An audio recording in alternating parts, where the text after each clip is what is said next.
Vettichira മജ്മഇന്റെ general സെക്രട്ടറിയാണ് ഞാൻ. അവിടെ ഉസ്താദുമാണ്. ഉസ്താദ് പറഞ്ഞ മുദരിസാണ്. 30 കൊല്ലായി. നമ്മൾ സാധാരണ കലണ്ടറുകൾ വിൽക്കണ സമയമാണ് പോലെ. ഈ കലണ്ടറിന് നമുക്ക് എന്താ കിട്ടുക? ഡേറ്റ് കിട്ടും. അറബി ഡേറ്റ് കിട്ടും, മലയാളം ഡേറ്റ് കിട്ടും, ഇംഗ്ലീഷ് ഡേറ്റും കിട്ടും.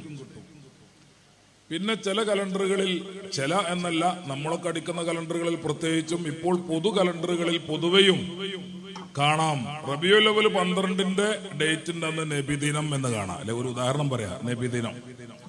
അപ്പൊ നമുക്ക് മനസ്സിലാവും അന്ന് നബിദിനമാണ് എന്ന് മനസ്സിലാവും. അപ്പൊ ഞാൻ മജ്മഇന്റെ കലണ്ടറിൽ ഇങ്ങനൊക്കെ തന്നെ ആയിരുന്നു ഉണ്ടായിരുന്നത്. ഇതൊന്നും മനസ്സിലാക്കാൻ അപ്പൊ കലണ്ടറിന്റെ ആവശ്യമില്ല. ഇതൊന്നും മനസ്സിലാക്കാൻ കലണ്ടറിന്റെ ആവശ്യമില്ല.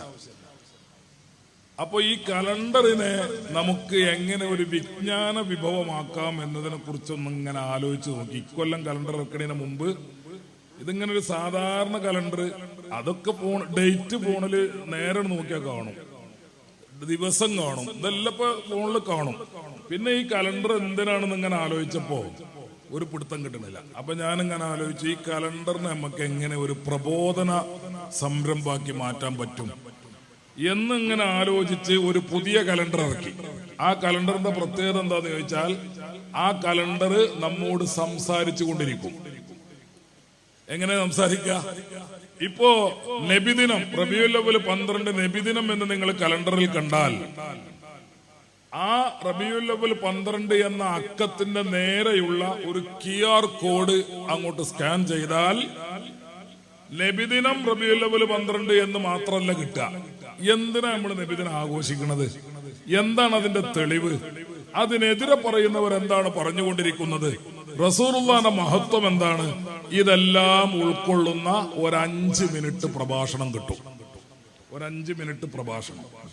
ഇനി ബറാഅത്ത് രാവ്, അത് വേറെ കലണ്ടറിലൊന്നും ഉണ്ടാവില്ല. വേറെ എന്ന് പറഞ്ഞാൽ പൊതു കലണ്ടറിൽ, നമ്മുടെ സ്ഥാപനങ്ങളൊക്കെ ഇറക്കണ കലണ്ടറിൽ ബറാഅത്ത് രാവ് അടയാളപ്പെടുത്തിയിട്ടുണ്ടാവും.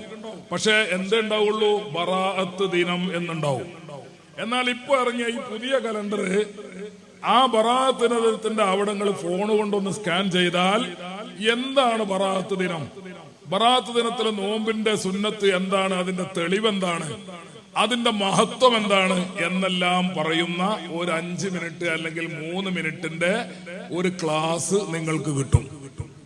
ഇതേപോലെ സ്വാതന്ത്ര്യദിനം, ആഗസ്റ്റ് 15 സ്വാതന്ത്ര്യദിനാണെന്ന് എല്ലാവർക്കും അറിയാം. അതെല്ലാ കലണ്ടറിലും ഉണ്ടാവും. ആഗസ്റ്റ് 15 സ്വാതന്ത്ര്യദിനം എന്നുണ്ടാവും.